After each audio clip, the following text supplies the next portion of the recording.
nilikuwa nataka niulize kutokana na hilo swali alilouliza Nelson hapo kwamba Mungu kwa nini, kama anajua kwa nini anaruhusu. Kaka Rogers hapo amesema kwamba anajua lakini wakati mwingine haruhusu. Sasa naomba nitoke nje ya mada kidogo. Turudi kwenye scenario ya Ayubu. Mungu si alijua na shetani si alienda kabisa akamuomba kwamba naomba nikamjaribu na akamruhusu. Kwa hiyo kuna nyakati Mungu anajua alafu pia anafanyaje? Anaruhusu kwamba hilo jambo litokee. Hata kwa Adamu ni hivyo hivyo, alijua kwamba ataanguka. Na ndio maana baada tu ya kuanguka pale akatafuta solution. Alikuwa ashaandaa kabisa mpango wa namna ya kumkomboa. Naweza nikasema tu hivyo. Naomba watumishi mumjibu theologically, muoneshe hiyo njia hapo. Kuna kitu ameweka hapo theological, naomba muweke sawa hapo. Kuna kitu kidogo nataka kikae vizuri hapo.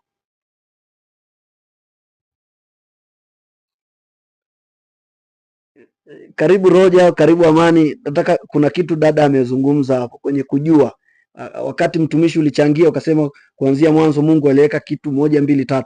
So kuonesha tofauti ya context ya Ayubu na hapo kwenye Genesis chapter 2 kwenda 3. Karibishe Roger au Amani hapo tuweze kuweka sawa.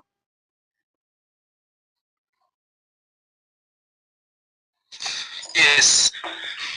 Nashukuru. Kuna mtu mmoja aliandika kwa habari ya mapenzi 7 ya Mungu. Mapenzi 7 ya Mungu. Na moja ya mapenzi 7 ya Mungu kuna inaitwa decrees. Kuna moja inaitwa eternal decree. Eternal decree ni kwamba Mungu ameshaamua kila kitu.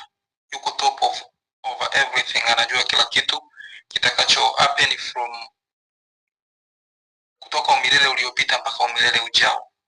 Hiyo haibadiliki. Na nina kwenye hiyo mapenzi yake ya umilele kuna vitu ambavyo pia sisi tunaviona si sawa, lakini Mungu tayari yeye amesha decree tangu mwanzo. Lakini ukija kwenye, nitazungumzia mawili.